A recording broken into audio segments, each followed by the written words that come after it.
So in the last class, we were discussing about solid oxide fuel cell,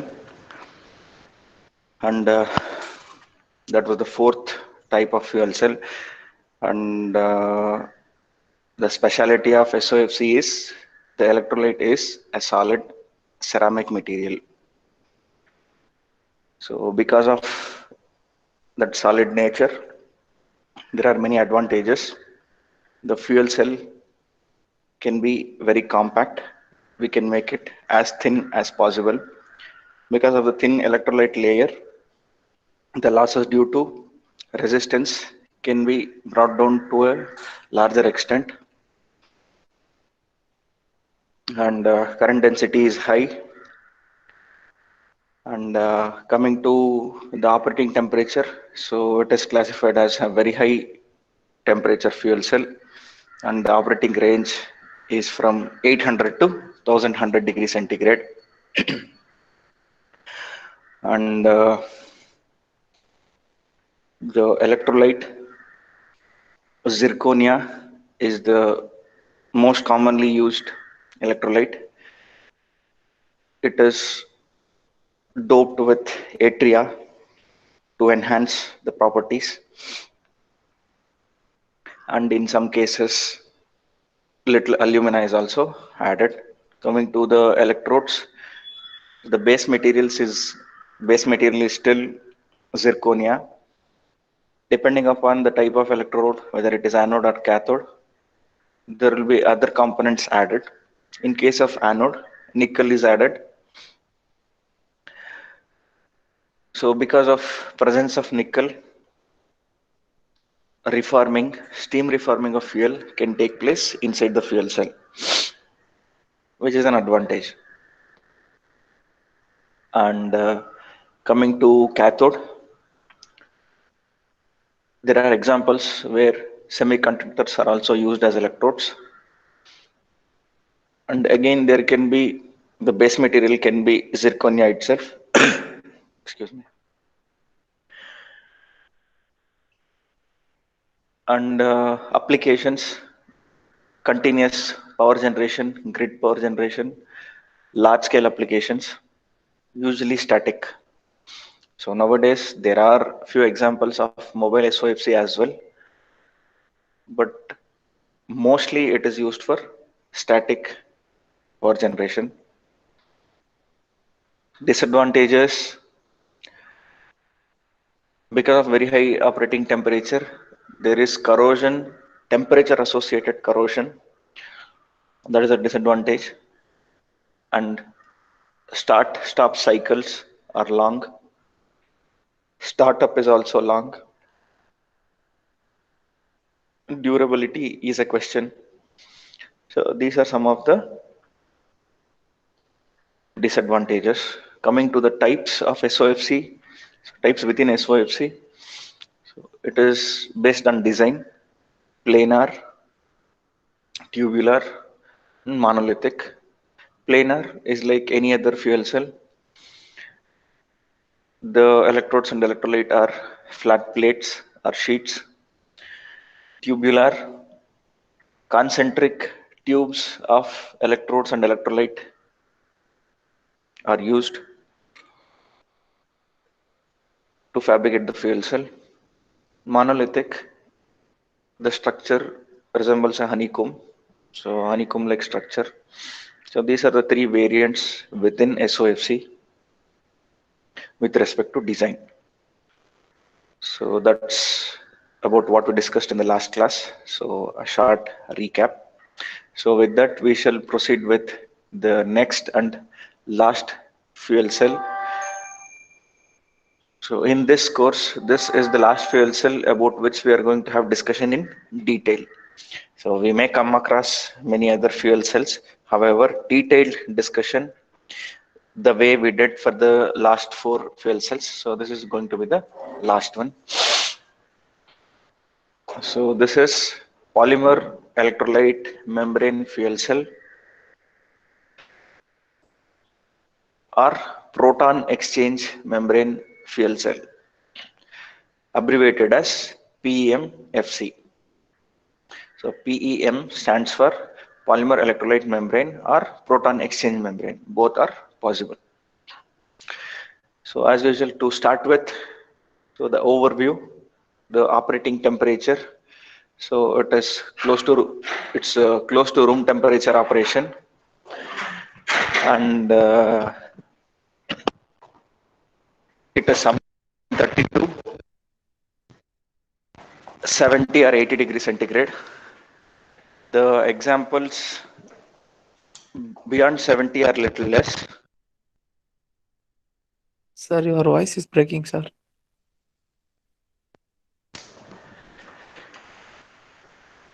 So 3032 353 Kelvin. Current density is high, and electrodes used are platinum, and charge carrier is proton, that is H plus. Water management, so evaporation. Water management is a little challenge here, and we shall discuss that. Coming to the applications, electrical utility, portable power, and transportation. So usually, if you come across any fuel cell vehicles, the type of fuel cell used in such vehicles are mostly PEMFC. In majority of the cases, it is polymer electrolyte membrane fuel cell. So transportation is a major application. Portable power, wherever we use batteries at all these places,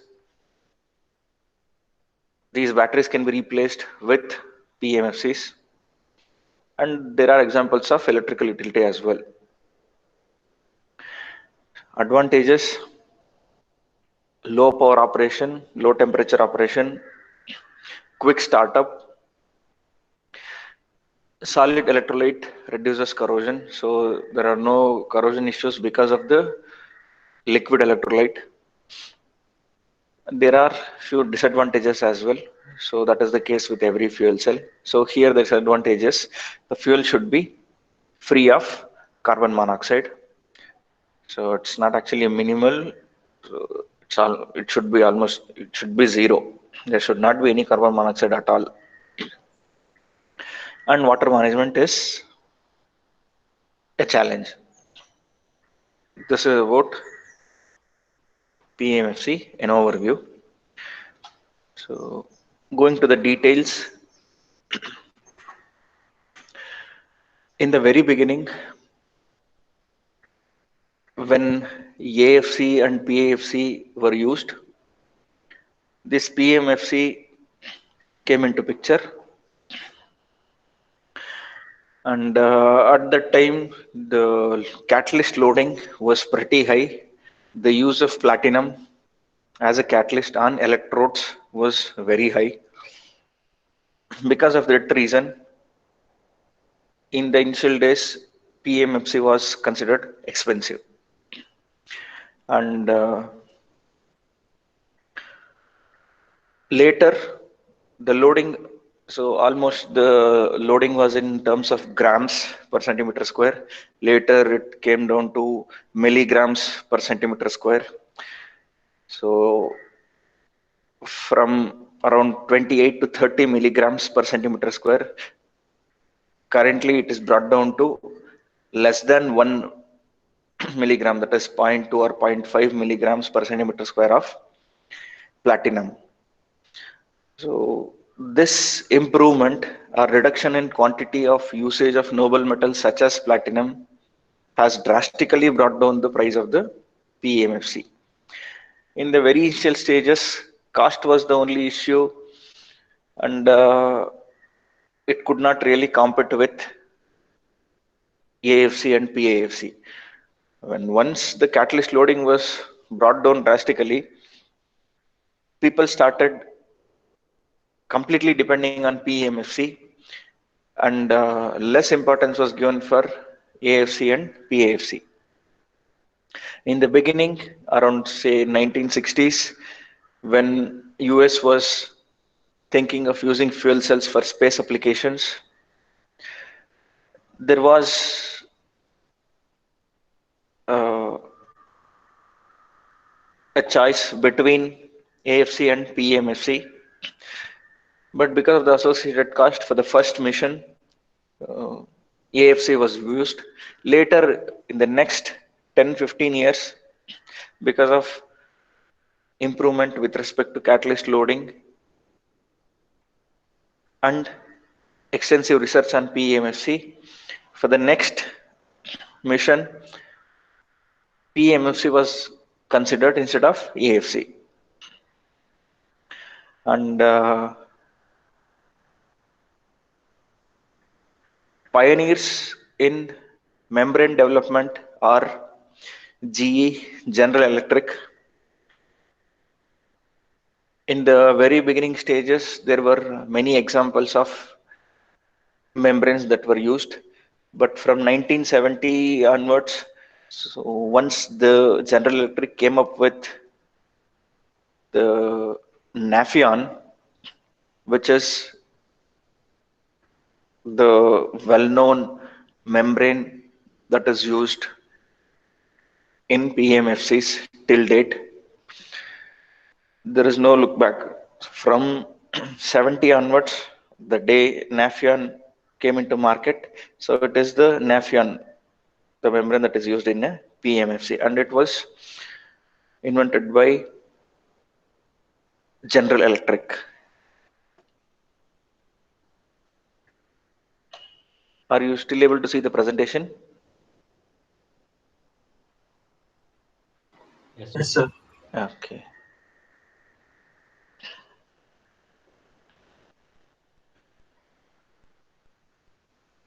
just a minute.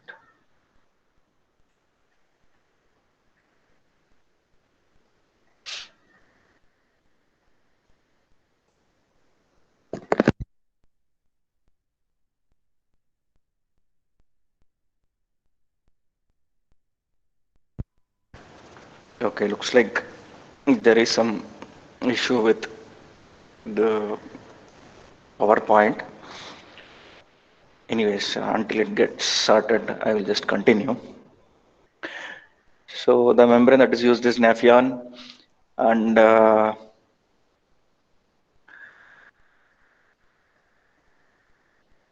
another big advantage of PMFC is it is very compact. When it comes to the fabrication, usually the MEA, membrane electrode assembly. So earlier we used to call it as electrolyte electrode assembly. So that here, just because the electrolyte is membrane, it is abbreviated as MEA, membrane electrode assembly. Such MEA is one single unit. So during the fabrication itself, instead of casting the electrodes and membrane separately and bringing those together, so they just cast the electrodes on either sides of the membrane during the fabrication of the membrane itself. Soon after the membrane is prepared, the thin layers of electrodes, anode and cathode, on either side of the membrane is casted right away, and it is considered as one single unit.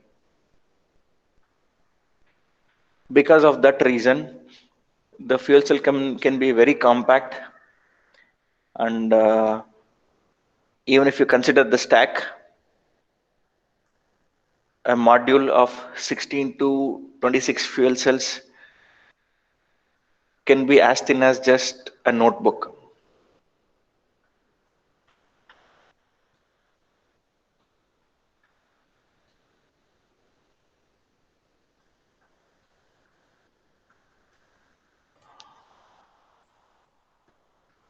Okay, so it is also known as solid polymer fuel cell, SPFC, and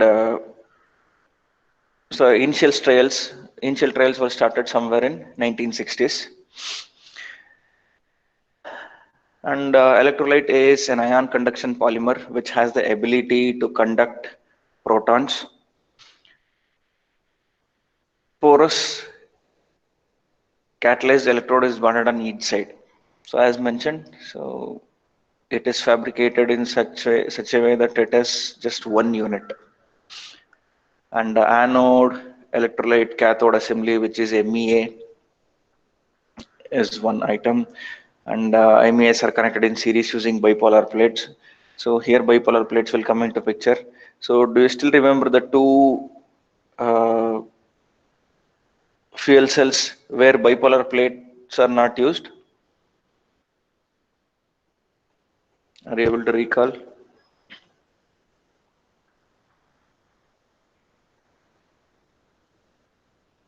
Are you guys there?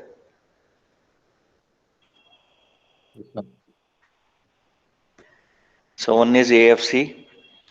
So in certain variants of AFC, bipolar plate is not required. And another such fuel cell is SOFC. In certain variants of SOFCs, bipolar plates are not present. Of course, not all AFCs and not all SOFCs. Only certain variants do not use bipolar plates. So, but when it comes to PEMFC, a bipolar plate is required for developing the stack. And mobile ions are protons, and hence the basic operation is same as that of an acid fuel cell, acid electrolyte fuel cell. Meaning, if you look at the reactions, so it is same as the reactions that take place in a acid electrolyte fuel cell. Because of low operating temperature, as the operating temperature is close to room temperature, the startup is very quick. So that the start stop cycles are very fast. It literally works like a battery. And MEAs are thin, and that makes FC very compact. No corrosion because of the electrolyte. And orientation is also not an issue. So that is the case in SOFC as well as PEMFC. But nowadays, with the recent fuel cells, even with fuel cells that have liquid electrolytes, orientation is not an issue. However, there will definitely be some difference between handling fuel cell with solid electrolyte as well as fuel cell with liquid electrolyte. So, especially with SOFC and PEMFC, orientation is definitely not an issue. So, here in the picture, you get to see 4 generations of PMF fuel cells. The first one on the left was of the capacity around 100 watts. So it was just 100 watts. So the one on the right, which looks like a processing unit of a computer, like a CPU. So that is of the capacity 1100 watts. That is 1.1 kilowatt. So look at the improvement or variation in the first generation polymer electrolyte membrane fuel cells. The size is almost the same, so not very different, but the capacity was just 100 watts. But if you look at the fourth generation PMFC, so the capacity is drastically increased to 1100 watts or 1.1 kilowatt. And the other two are the second and third generation fuel cells. So in every generation there was enhancement, improvement with respect to the performance of fuel cell. So the early versions had a lifetime of only 55 hours. So whatever the life cycle of a fuel cell we talk about in terms of hours, if you remember, that was discussed in unit 1 in the very beginning, that the life of a fuel cell is expressed in terms of the number of hours of operation. So likewise, the initial fuel cells could be operated for just 55 hours, and later it increased because of the invention of Nafion, so butter membrane such as Nafion. So that is the registered trademark as well, Nafion. and it's a new membrane developed by DuPont, and till date that is the standard membrane that is used in PMFC. So the application can vary from very little power requirement in terms of just few watts to few kilowatts, and many four-wheelers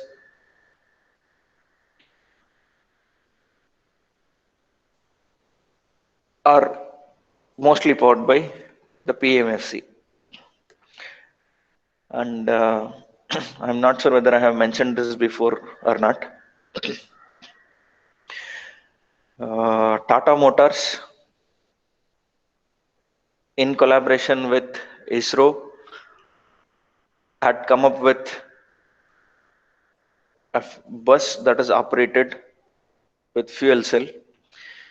Few years back, a prototype was developed, a bus which can accommodate around 50 plus passengers, was completely operated on fuel cells, and that was made of PMFC. And at that time, so they had mentioned that more number of commercial vehicles will roll out soon. So the work is in progress, but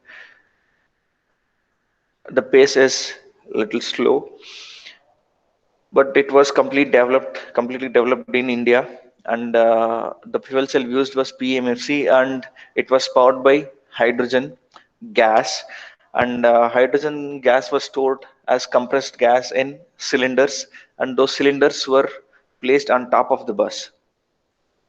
So that is just for your information. To proceed further, let's learn little more about the membrane and how it works. The basic building block is ethylene. So let's see how do we reach naphthalene. So let's start with ethylene. So two carbon atoms, four hydrogen atoms.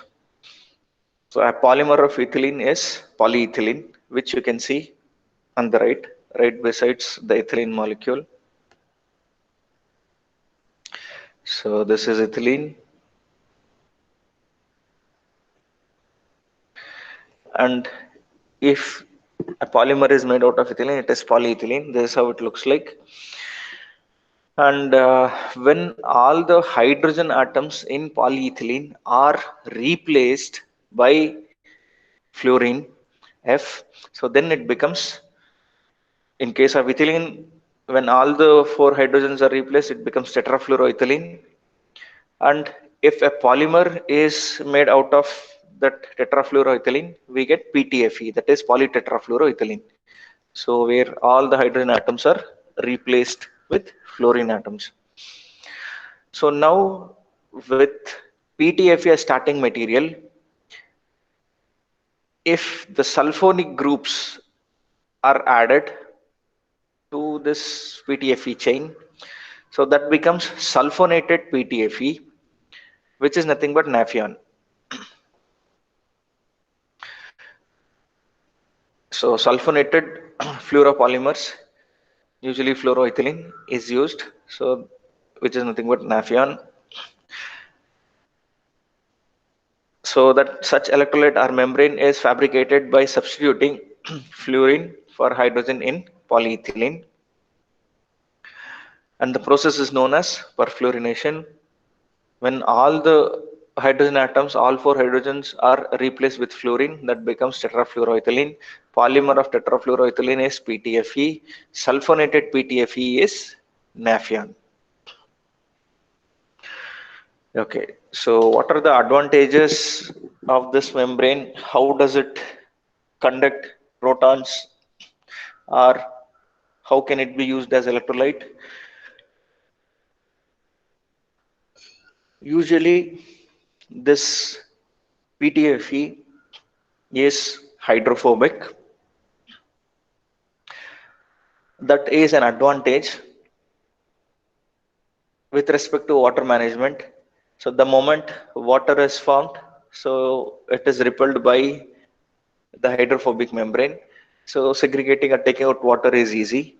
But at the same time, if the membrane itself is hydrophobic, how does it conduct protons? So that is because of the sulfonated groups. These sulfonated groups that are present in the PTFE are hydrophilic in nature. So water pockets are hydrophilic pockets or hydrophilic regions inside a hydrophobic membrane enables conduction of protons. So sulfonic acid is highly hydrophilic. Hydrophilic regions within a hydrophobic substance is created, and these protons or H plus ions tend to move within these hydrated regions. So which essentially acts as a dilute acid. So that's how the working of Nafion can be compared with dilute acid or acid electrolyte.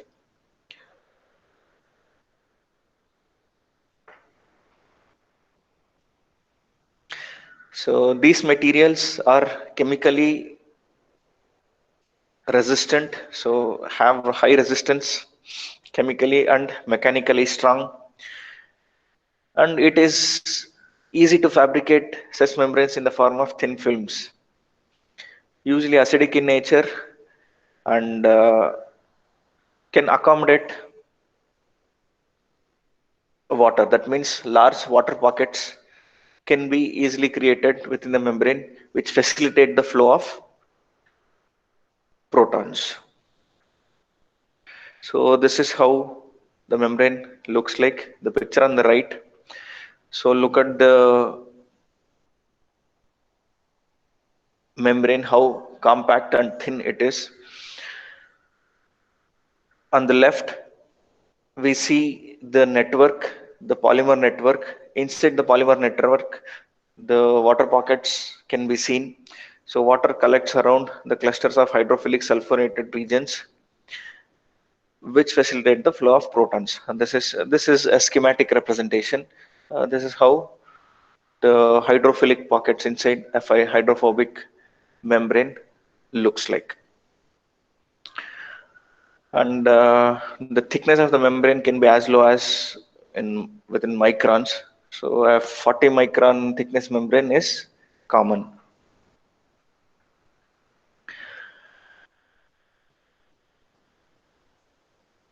And coming to casting or fabricating or depositing electrode layers on the electrolyte. So a schematic representation looks like the one on the screen. Usually a substrate material, base material such as carbon powder or carbon black or graphite powder is considered. The same PTFE is available in the form of binder as well. So if you remember, we have discussed this earlier with other fuel cells. A material like carbon black, which acts as a substrate, along with a binder like PTFE, both are powders are mixed together and casted onto the surface of the membrane or electrolyte to form the electrode. And on top of this carbon material, the carbon base, catalyst material such as platinum can be deposited. So this is how it looks like. We have carbon black as base. On top of that, so the platinum is deposited. So this is how the catalyst deposited substrate material looks like. And this is the electrolyte, and this is the development of electrode layer. And in some cases, carbon fiber is also used, so to create additional surface area and have other advantages. To start with, the best catalyst for both anode and cathode is platinum. That is the major contributor to the cost of the PEMFC. So catalyst loading, which is around 28 to 30 milligrams per centimeter square, was brought down to 0.2 milligrams per centimeter square, reducing the price of the PEMFC drastically. and both the electrodes are identical in PEMFC. But when it comes to other fuel cells, anode might be different from cathode, and small platinum particles are deposited on larger carbon particles. Coming to the fabrication, so a separate electrode method was the one that was used in early days, and building electrode directly onto the electrolyte, that is the membrane, is the method that is used at present. So this is about the membrane, working of membrane. So what is the composition, how is this membrane fabricated, and how are the electrode layers developed, what is the composition of the electrode, what are the methods used to fabricate such electrodes on the electrolyte membrane, the details of the electron electrolyte and fabrication. This is about PEMFC.